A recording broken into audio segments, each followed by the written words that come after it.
A crimson fog clings to the stone corridors of Castle Halberd. It does not drift, it lingers, as if remembering something. The hour is neither night nor day, a quiet cusp where sins breathe deeper.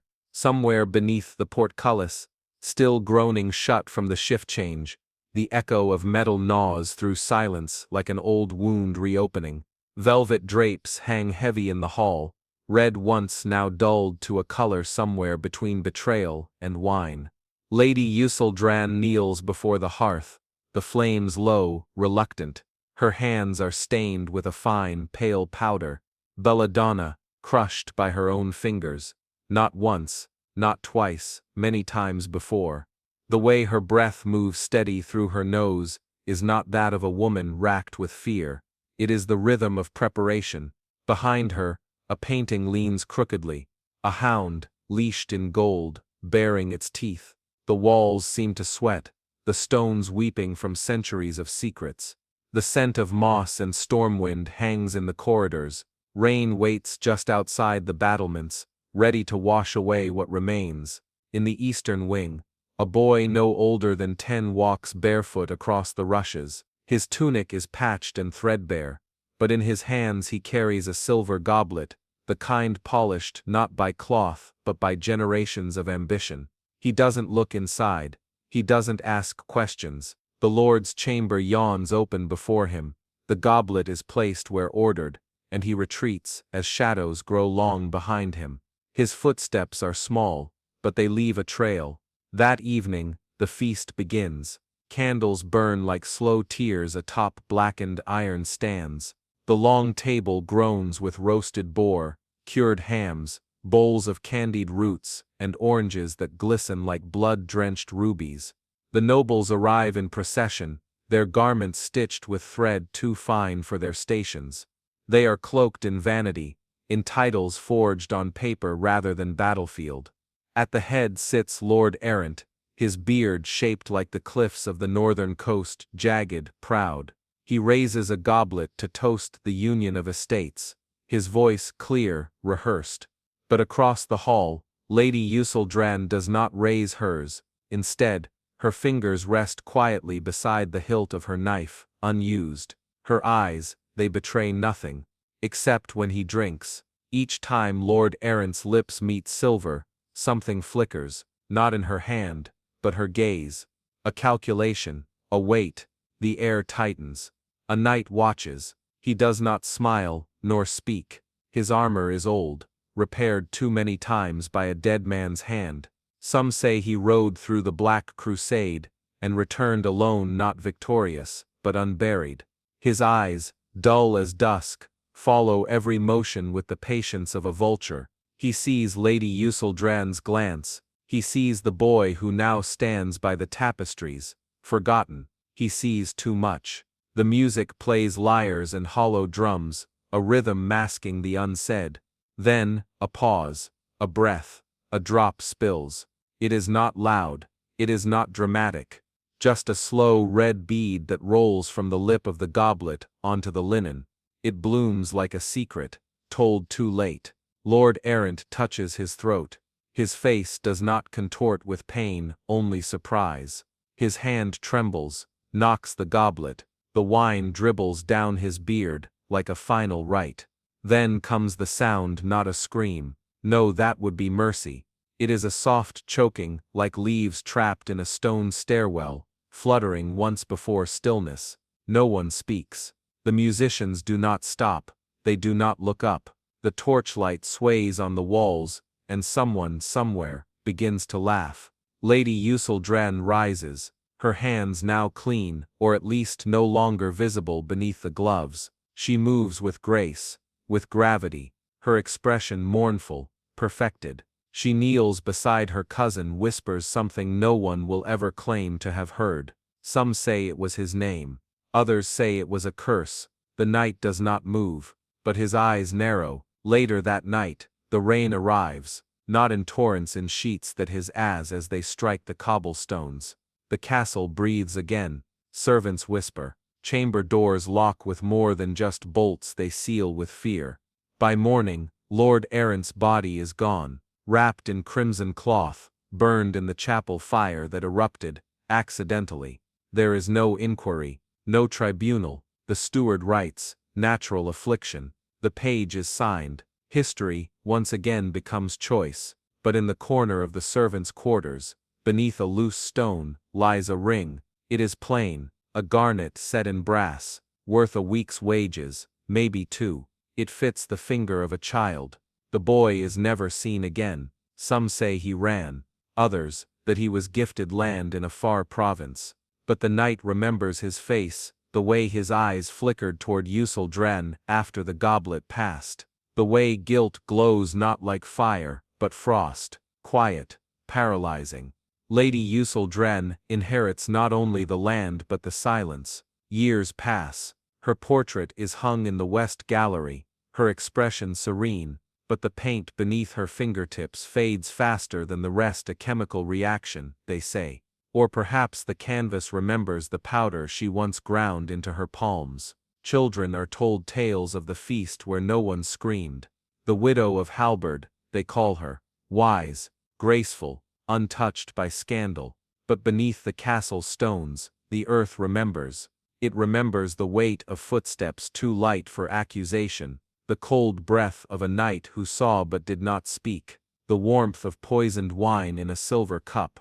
And in the far north, a boy becomes a man. He carries no sigil, but on his finger a garnet ring, dulled with age.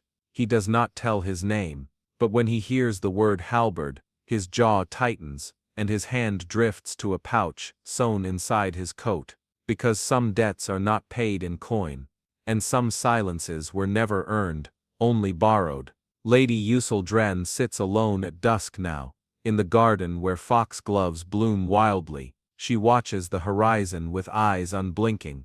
Somewhere, in the shifting mist, a rider approaches, not fast, but certain. She rises without word, no panic, no plea. She walks slowly to the edge of the path, and lifts her chin. The wind carries the scent of smoke. A storm is coming again, and this time, it will not pass without fire. The snow falls thick as wool outside the Abbey of St. Tilda, smothering the world in hush. Hoofbeats vanish into the drift, devoured by silence. Above the gate, an iron bell swings but does not ring. Only the wind moves here reluctantly, like breath held too long. Within the stone nave, a torch sputters. Its flame flickers against time-worn saints, and shadows of the crucified stretch across cold brick like sinners in chains. The nobleman kneels alone, draped in sable, his fur collar glistening with melt. He is not praying. His hands are clasped in habit, not faith. I confess, he murmurs, lips barely parting. She was with child. I could not allow it. The priest does not flinch. He has heard worse from kings with jeweled swords and broken souls. But tonight, something in the torchlight smells different. Not wax, not incense. Something deeper, like rot beneath a bandage. She was a seamstress, the nobleman breathes. Daughter of a stable hand, hair like carved mahogany. She mended my cloak before the battle. I remember she pricked her finger, and smiled. Said it meant luck. He swallows. His throat clicks like a lock turned by an unseen hand. One breath, one night, 1 hour too long. The silence after is thick. The priest says nothing. His eyes fix on a brass crucifix, its surface worn smooth by 1,000 aching fingers. Years ago, he fled from hope. He remembers confessions now only as weights, not sins, not stories, just stone added to the burden of knowing. She was sent away, the nobleman says. I insured it. The flames his. Outside, wind leans against stained glass like a ghost aching to be born. Somewhere in the woods wolves begin to call mournful ululations that carry through trees like unanswered questions. The nobleman's voice lowers, as if afraid the stones themselves might bear witness. They never returned. The men, her body, was never found. He bows his head, but my lands are safe. My sons study Latin. My wife is pious and blind. The bloodline is pure. The danger is gone. The priest nods slowly, mechanically. His heart aches dully, like a blade kept too long in cold water. But far from St. Tilda, beyond frost-bitten roads and forgotten bridges, stands the convent at Varalun, and in its quiet halls among candles and psalms grows a girl. She does not speak. She never has.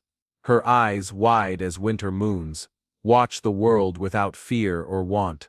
Her fingers nimble, precise as altar cloths with silent devotion. The nuns call her the candle-born. Some cross themselves in her presence, others whisper of miracles. And once, a traveler from Marlian swore he saw her walk barefoot across snow without leaving a mark. She has her mother's hands, and on her left shoulder, a birthmark dark and fanned like a hawk's wing unfurling mid-flight.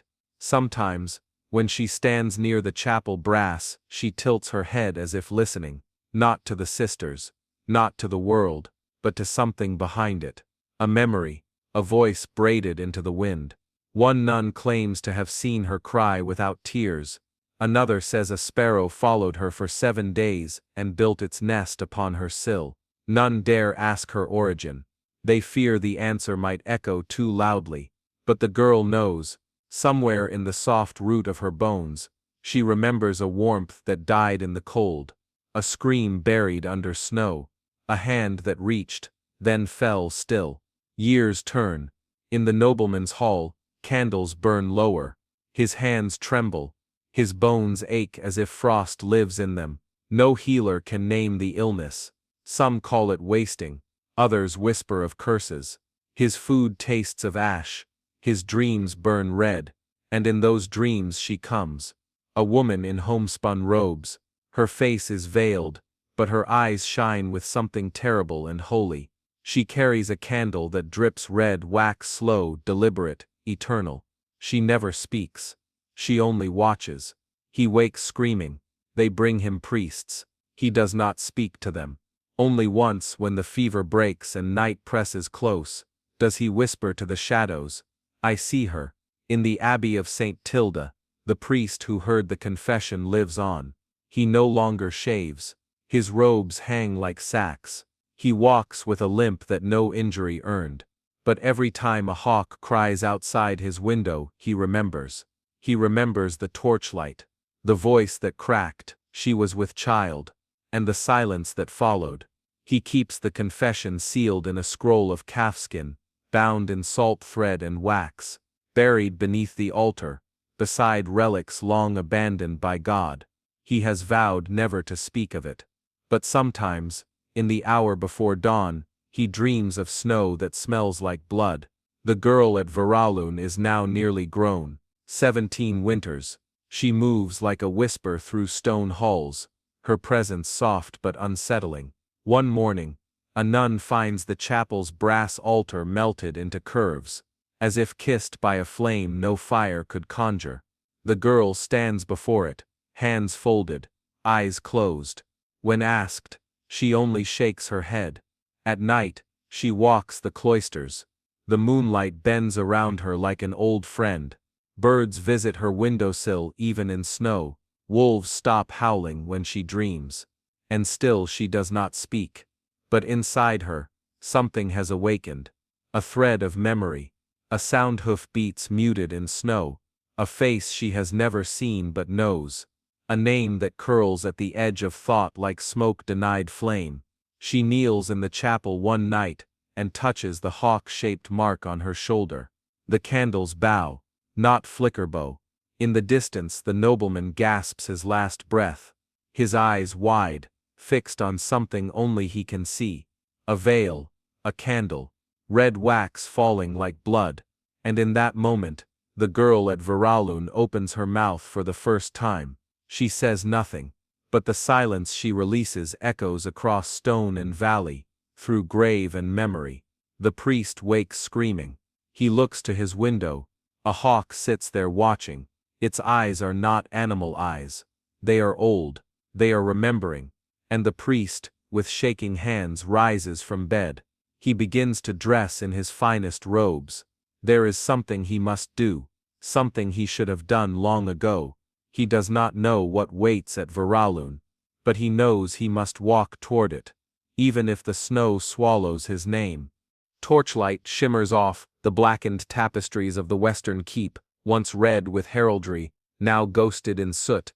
Smoke hangs thick in the air, not fresh, but settled, clinging like a memory that refuses to leave. It carries with it the scent of roasted pine and the charred ink of burned parchment, as if stories once written here had cried out in their final breath. Beneath the ruined arch, the stones still weep from recent rains, but Sir Alric does not pause. His boots tread the ash of his lineage.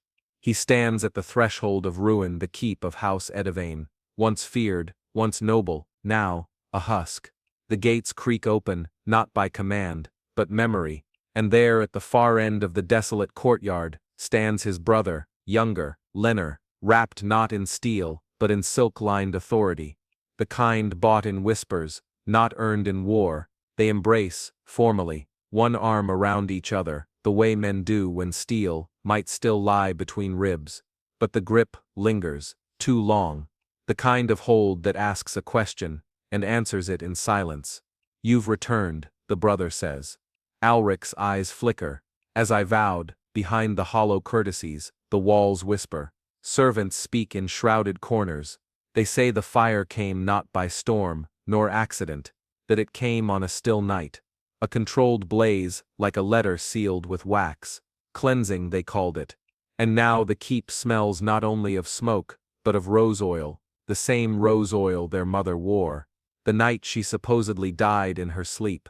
But no one ever explained the blood found on the cat's fur, or the missing necklace that held their family's crest, or the loose stone in the floor, found days after her burial beneath it, the scent of old iron and secrets. At supper, silence is seasoned into every bite. The silverware clinks too sharply, like bells at a funeral. The meat, dry. The bread, cracked like an old oath. But the wine is perfect. A gift, the younger brother says. From Genoa, trade is generous now, that the old ways have faded. Alric lifts the goblet, nods. He does not drink. Instead, he studies. The tilt of his brother's smile, the ring now resting on his finger, their father's. The empty chair at the head of the table, and as the fire flickers low in the hearth, Alric sees the eyes of a younger boy, the same boy who once wept behind his shield at River Marrow, who clung to him like breath, who begged him to return alive, but something in those eyes is gone, replaced. That night, Alric walks the battlements alone. The stones are cold and pitted with time, but beneath them he knows run the bloodlines of kings and traitors alike. The wind moans through shattered shutters like widows without names. Somewhere in the east tower, a shutter bangs open and closed, like a heartbeat gone mad. He follows the echoes. And then he finds it. A door, locked, his mother's chamber. No one had dared to seal it. No one had dared to enter, until now. The key still hangs behind the drapery of the corridor's end, forgotten by most, but not by him. He turns it in the lock, and the door breathes open like a wound unstitched. Dust dances in the moonlight. Mirrors, cracked and blackened, reflect only fragments of his armor. The scent of rose oil lingers faint, ghost-like. A comb rests atop the dresser, its teeth stained with strands of silver hair. On the desk, a letter, addressed to him, written in the curling, elegant script of a woman who once ruled the West with silence and softness. If you are reading this, I did not die in peace. His breath halts. I fear the whispers are true. The child I raised beside you is not the child I bore. He speaks in riddles to shadows. He trades with foreign tongues and hides things in the hollow walls. I found the Genoese seal in his drawer. I confronted him. He cried. Then he offered me wine. Alric's hands tremble. The ink smudges with the heat of his grip. I did not drink. Outside, the wolves howl, or is it laughter? Downstairs, the hearth is being stoked again. Late, too late, he hears footsteps. 1, 2, then none. A servant or something else. The keep does not sleep. It waits. He closes the door softly, returns to his chamber. But he does not dream. At dawn, the chapel bells ring, but no priest speaks. Only his brother, offering a toast to peace, to family, to the new age. But Alric sees it now. He sees the Venetian ink on the ledgers, the servants who no longer look him in the eye, the falcons in the tower replaced by pigeons, bearing messages southward. He sees his brother smiling, adorned with mother's pendant, now hanging from his neck. And when he smiles back, it is not warmth that passes between them, but recognition. Betrayal is not a sword through the back. It is a candle, slowly snuffed. It is a name erased from the tapestry. It is the soft pour of wine into the wrong cup. Later, he rides into the woods, alone, there, beneath the hanging boughs of winter oak. He burns the letter. The ashes scatter, like memory, gray and mournful. But one word remains unscorched on the curled edge of parchment. Remember. He looks back toward the keep. Black against the pale sky, a tomb of the living. The path forward is not paved in gold nor vengeance. It is something older, something colder. A wind picks up, and far in the distance, drums begin to echo. Not war drums. Not yet, but warning. Something comes, and it will not be fooled by perfumes or perfect wine. As Sir Alric mounts his steed and turns toward the southern hills, he does not speak. He does not look back, but the keep behind him sighs stone and sorrow, as if it knows. This story is not over. It is only beginning.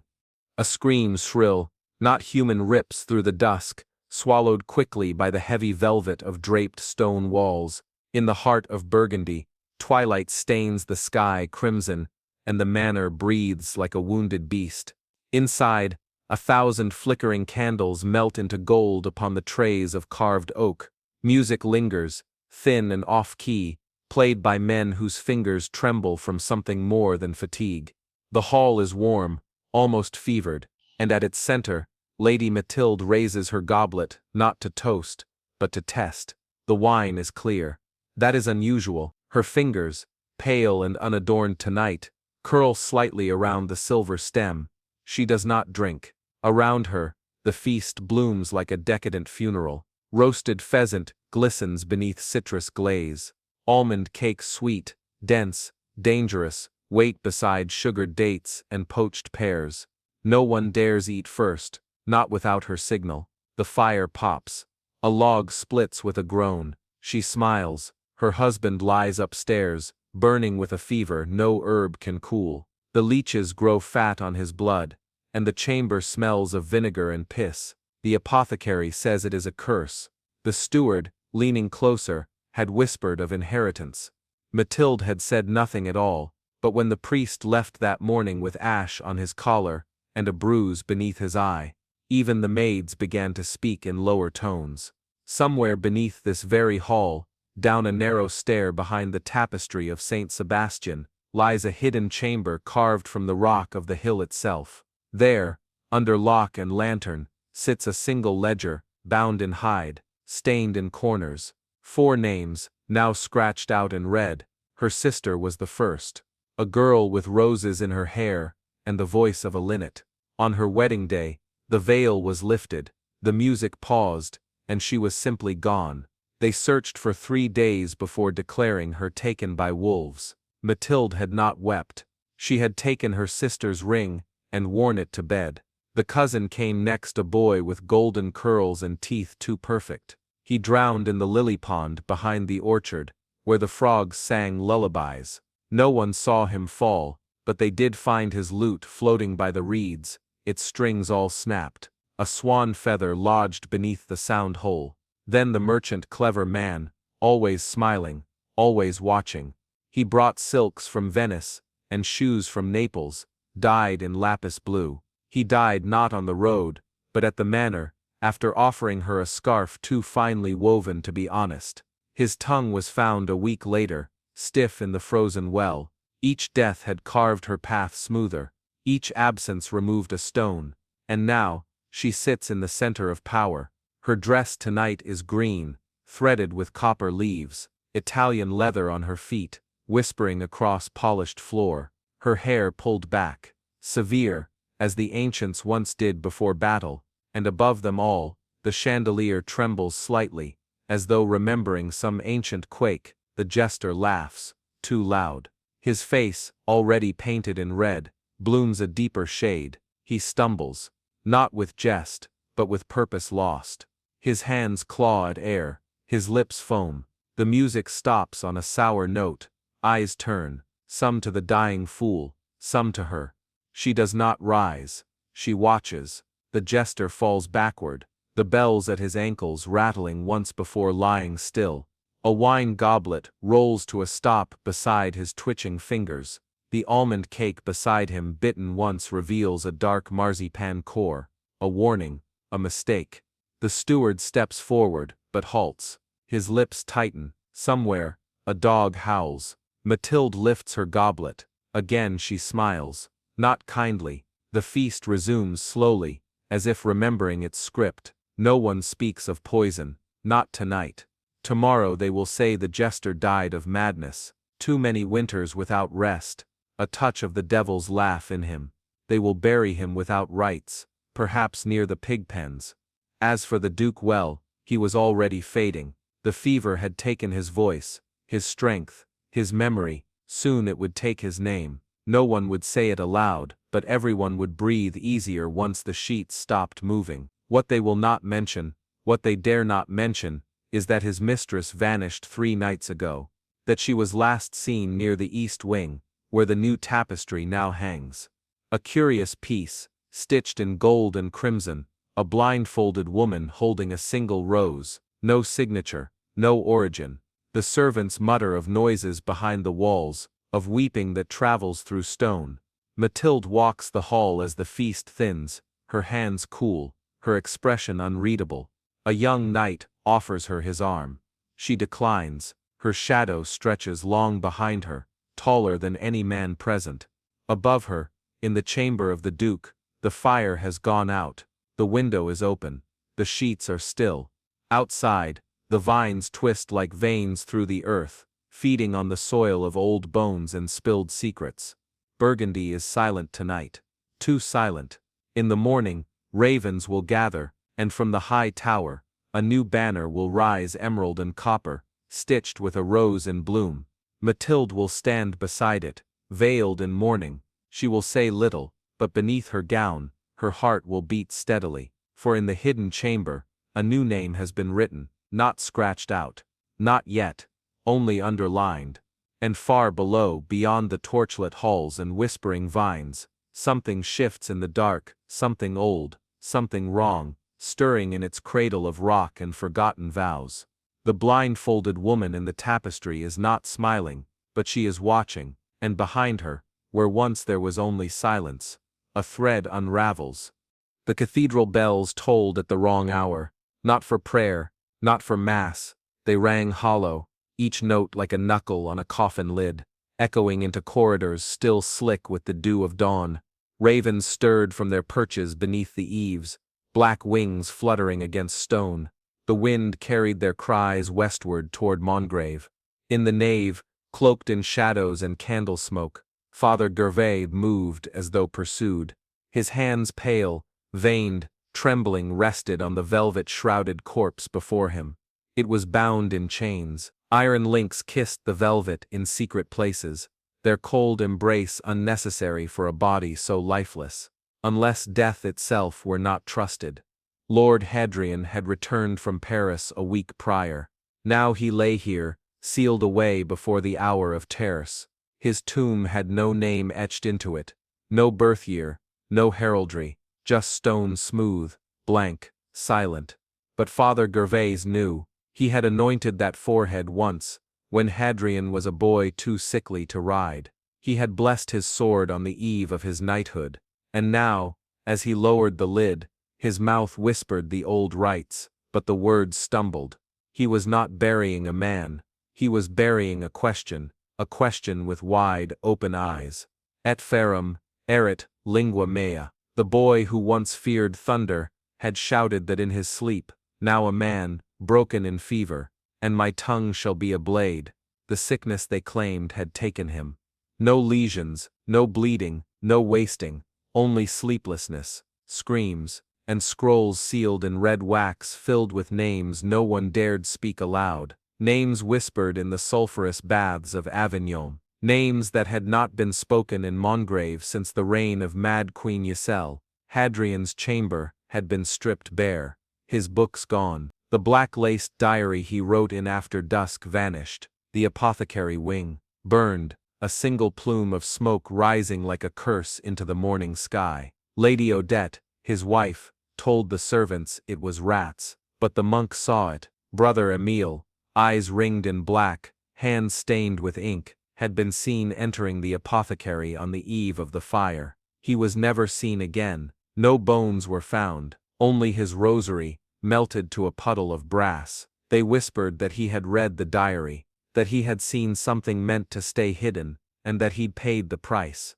Mongrave knew plague, it knew famine, it even knew war, but this was different. This was silence with teeth. Even the children grew quiet when they passed the scorched wing. Dogs would not go near it. The walls smelled of lavender, burnt parchment, and something older, something that made the throat tighten. They say Lady Odette did not cry. She walked the halls in white, veil drawn. At night, her steps echoed alone. Once, a handmaid saw her kneeling before the chapel gate, whispering into the floorboards, praying not to God, but to Hadrian. Not for peace, but for forgiveness. What had he done, or worse, what had he found? The scrolls were never recovered, but a cellar boy claimed to have seen a page floating in the garden pond before the autumn rains swallowed it. He said it held a drawing, a symbol not of Mongrave, but a raven, black as coal, with a chain clasped in its beak. When asked, the boy could not sleep for 3 nights. He said, the raven came in dreams, perching at the foot of his bed, dripping water from its wings. And then came the new lord. Years passed like falling leaves. Mongrave's banners faded and were replaced. A stranger arrived, bearing no clear lineage, yet claiming inheritance by blood through a cousin none could name. He bore that same crest, the raven with the chain. When the villagers asked its meaning, he smiled like a man remembering a nightmare. It is a reminder, he said. Some truths are safer buried in silence. But silence does not rot. It waits. In the catacombs beneath the cathedral, where the air tastes of copper, and the stones sweat even in winter, the tomb of Lord Hadrian remains undisturbed, or so they say. But once a year, on the eve of his death, the bells ring, not 12, not 7, but 13, and no one pulls the rope. Some say it is the wind, others say the chains below shift when no one is watching. Father Gervais no longer speaks. His tongue was cut out by his own hand, found in a bowl of holy water. He lives in the cloister, eyes wide, lips stitched by silence. Lady Odette died in childbirth the winter after the fire, her daughter born pale and crying, not at birth, but at sundown, now walks Mongrave's halls. She wears a locket, within it, a feather, black as night. The monks call her La Petite Corneille, the little crow, and when she sings, dogs howl, candles flicker, and somewhere, beneath the velvet and the stone, and the years, the coffin creaks, not with decay, but with breath, for the sins of Mongrave are not sins of flesh, but of knowledge, and some knowledge, once touched, leaves marks not upon the skin, but upon the blood. The wind shifts. The new lord builds a tower where the apothecary once stood. He calls it a library. The villagers no longer enter. They say the books hum. They say if you press your ear to the stone, you'll hear Latin not chanted, but screamed. Et ferrum, erit lingua mea. And my tongue shall be a blade. The blade was not steel, it was truth. A truth spoken too loud, too fast, to the wrong ears. And now Mongrave listens. Its stones remember, its ravens watch, and the chain still drips. A torch, guttered in the far corner of the stone hall, its flame retreating with every breath of the wind that wormed through the arrow slits. Beneath it, the floor gleamed not with polish, but with the oily sheen of fear. The courtroom stank of perfume and sweat, as though the nobles hoped scent alone might mask the rot growing behind their eyes. A girl knelt in silence. 14 winters old, barefoot, bones sharp, beneath her linen gown, Her wrists bore purple rings from shackles, too tight and too old. Her silence was not defiance. It was the last language she had left. She had spoken once of a letter hidden in shadow, of a queen's secrets folded into midnight, and for that, her voice had been stolen, not by magic, but by the bruised echo of consequence. Queen Isolde sat like a statue carved of winter and velvet, draped in ermine, crowned in betrayal. She watched the child as though peering into a mirror from long ago. Her lips moved not at all, but her eyes blinked too often. The chamberlain's voice, nasal and trembling, read out the charges: treason, theft, sorcery, but not truth. Never truth. Beneath Isolde's bed, a letter had stirred history from slumber, a letter not meant for the king's eyes. It bore the seal of his brother, a man exiled not by decree, but by memory. The letter spoke of meetings beneath starless skies, promises inked in longing, and a child born not of royal timing, but of urgency too soon, far too soon. The girl had seen it, understood it, and for that, her fate was sealed before the bells could toll. No one dared to speak for her. The bishop, pale and plump, nodded sagely when the queen called her mad. Madness, after all, was easier to bury than motive. And in kingdoms built upon lies, madness was the most convenient grave. From the gallery above, courtiers leaned forward, their jewels catching candlelight like the eyes of scavengers. Outside the castle walls, a sea of voices rose chanting for justice, howling for order. But none knew her name. None remembered her mother, who had vanished on a night when the thunder fell in long rolling growls, and the servants whispered of ghosts. Isolde remembered. She remembered the sapphire ring on her finger, once her maid's, now hers. She remembered the touch of that woman's hand, as it brushed hers while lighting the queen's bath, and she remembered the silence that followed her disappearance, how quickly rumors turned to ash. The verdict came like a blade already halfway through the neck. The girl would be sent to the Sisters of Silence, a convent carved into the cliffs beyond the eastern marshes. No bells, no songs, no mirrors, only stone and solitude. It was not death, but it was a kind of erasure worse than any pyre. The girl did not cry. She did not beg. She simply looked up, for one breathless moment, and met the queen's gaze. Her eyes, bruised and sunken, held no hatred, only the emptiness of a story cut short, and something twisted, deep in Isolde's belly. Not guilt. She was long past that, but a weight, a legacy pressing down like an unseen crown. The unborn child within her stirred, as if sensing that history was being rewritten again with blood and ink and silence. That night, the castle did not sleep. Wind moaned through the battlements, guards paced with hands on hilts, unsure who they protected anymore. In the queen's chambers, the fire burned low, its light throwing shadows like claws across the wall. Isolde sat alone, her hands resting on her belly. She thought of the tunnel beneath the castle, the one her brother-in-law had shown her when they were still children, chasing moths by torchlight, dreaming of escape. She had not walked its stones in years. But she remembered the way the air changed, how the sound of the world fell away once inside. She wondered if he remembered too. The sapphire on her finger gleamed coldly. She turned it, slowly, and pressed her palm against the carved wood of the table. She whispered a name she had not dared speak in a decade. Then she wept. Not for the girl, not for the maid who vanished, not even for herself. She wept for the shape of things, for the way power devoured the soft parts of a woman, until only steel remained. She wept because the child she carried would never know truth without cost, never speak without danger, never love without calculation. Outside, the stars blinked in and out behind the clouds like guilty witnesses, and somewhere far below, in the deepest cell of the western tower, the girl curled into sleep, her breath shallow and steady.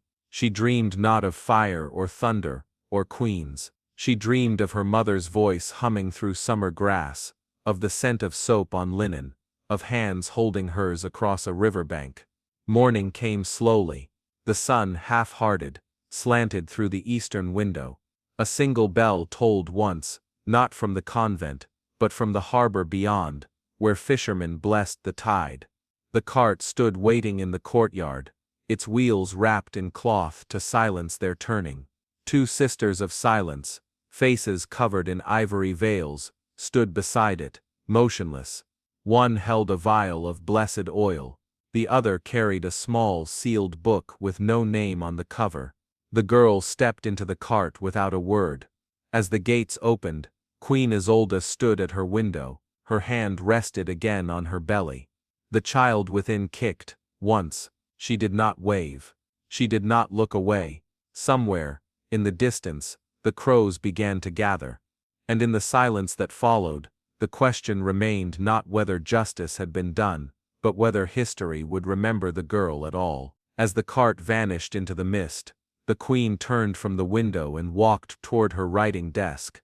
There she lit a candle, and took out a fresh sheet of parchment. The ink would dry before nightfall, but the consequence of its words would echo into the next chapter, where tunnels speak, and loyalty is tested beneath stone and time.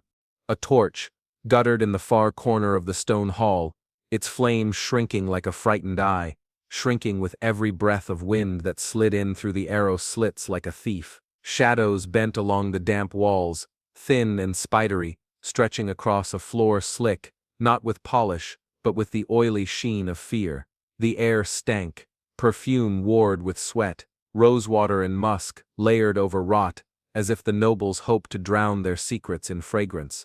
It was the scent of cowardice, dressed in gold, of judgment, dressed in silk.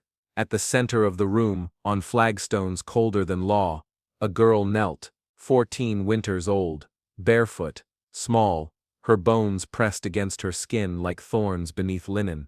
Shackles once iron, now rusted purple into her wrists. And yet she did not tremble. Her silence was not defiance. It was what remained after words had been taken, not by blade, not by spell, but by consequence. She had spoken once, spoken of a letter hidden beneath velvet and stone, of ink too dangerous for parchment, of truths tucked behind a queen's heartbeat. For that breath of bravery, her voice had been ripped away, not by men in black robes, but by history itself, rearing back to bite. Upon her throne, Queen Isolde watched, draped in ermine, faceless beneath a veil of dignity and crown. She sat like a statue carved from frost and velvet, still as regret. Her lips remained unmoved, but her eyes, they blinked too often, as if shielding themselves from memory. The chamberlain read the charges aloud: treason, theft, sorcery, but not truth, never truth. The girl's crime was knowing and remembering. Beneath Isolde's bed had lain a folded scrap of revolution, a letter not meant for the king, a seal cracked by candlelight. Its words whispered of a brother long exiled, not by decree but by shame. It spoke of meetings under skies that held no stars, of promises made between bloodlines, of a child born not of royal schedule, but passion, too soon, far too soon. And the girl, the daughter of a vanished maid, had seen, had read, had understood. That was enough. Her fate was sealed before the bells tolled noon. The bishop, fat with forgiveness, nodded when the queen declared her mad. Madness, after all, was more palatable than purpose. And in kingdoms built from lies like bricks, madness made a fine foundation. The gallery leaned in. Courtiers, in silk and smugness, their jewels caught the candlelight, like hungry eyes, vultures wrapped in etiquette. Outside, chants rose from the cobbled streets, not her name, they did not know it. They screamed for order, for purity, but they did not know her mother's name either. The woman who disappeared one night, when thunder rolled low and endless, and the maids whispered of ghosts. Queen Isolde remembered. She remembered the brush of fingers at her bath, soft, unadorned. She remembered the stolen glance, the hush, the warmth, and then nothing. Silence. Only the sapphire ring that now adorned her finger, once another woman's. The verdict came like a pre-dug grave. She would not burn. She would be erased. to the Sisters of Silence, a convent carved into the cliffs beyond the eastern marshes. No voices, no bells, no mirrors, just wind and stone, and the slow death of memory. It was not execution, but it was obliteration by a quieter name. The girl did not cry. She looked up once, like a final breath. Her eyes met the Queen's, hollow, colorless. They did not accuse. They simply stared, as if recording. Something shifted in Isolde's belly, not guilt, that had long been buried beneath crown and creed, but something older, a weight, a recognition.